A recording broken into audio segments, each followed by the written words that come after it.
Hi.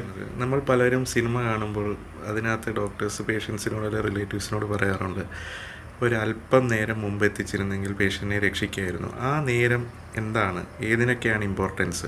ഇപ്പോൾ mainly പറയുകയാണെങ്കിൽ തലച്ചോറിൻ്റെ സ്ട്രോക്ക്, കാർഡിയാക് ചെസ്റ്റ് പെയിൻ അങ്ങനെയുള്ള കണ്ടീഷൻസിന് നമ്മൾ സമയം വളരെ ഇമ്പോർട്ടൻ്റ് ആണ്. ഗോൾഡൻ അവർ എന്ന് പറയും. Time matters. ഇപ്പം മുഖം കോടുക, സംസാരിക്കാൻ ബുദ്ധിമുട്ട്, കൈ പൊക്കാൻ ബുദ്ധിമുട്ട്, അപ്പോൾ ടൈം വളരെ ഇമ്പോർട്ടൻ്റ് ആണ്. ഇമ്മീഡിയറ്റ്ലി ഹോസ്പിറ്റലിൽ എത്തുക. അത് ചിലപ്പോൾ മാറിപ്പോവാം. അപ്പോൾ വിചാരിക്കും സിംറ്റം മാറിപ്പോയി നമുക്ക് വെയിറ്റ് ചെയ്യാം. അല്ല, ഇമ്മീഡിയറ്റ്ലി ഹോസ്പിറ്റലിൽ എത്തുക. സ്കാൻ ചെയ്യേണ്ടത് വളരെ അത്യാവശ്യമാണ്. കാരണം 4.5 മണിക്കൂറാണ് അതിൻ്റെ വിൻഡോ പീരീഡ്. സ്ട്രോക്ക് ആണെങ്കിൽ, ഇപ്പോൾ നെഞ്ചുവേദനയാണെങ്കിൽ ചിലപ്പോൾ ഗ്യാസ് ആണെന്ന് വിചാരിക്കും. ചിലർ ഏമ്പക്കം വിടുമ്പോൾ നെഞ്ചുവേദന, ബേണിംഗ് സെൻസേഷൻ, അതായത് ഗ്യാസ് കിട്ടുന്ന പോലെ തോന്നും. അതും പൊക്കിളിൻ്റെ മുകളിലോട്ടുള്ള ഏത് കണ്ടീഷൻ, അതായത് പൊക്കിളിൻ്റെ മുകളിൽ വേദനയുണ്ടെങ്കിൽ വെയിറ്റ് ചെയ്യരുത്, അറ്റ്ലീസ്റ്റ് ECG എടുക്കുന്നത്. ഈ രണ്ട് കാര്യങ്ങളിൽ വളരെ ടൈം ഇമ്പോർട്ടൻ്റ്. ഇതിൽ മാത്രമല്ല, പല അധികം കണ്ടീഷൻസിലും ടൈം മാറ്റേഴ്സാണ്.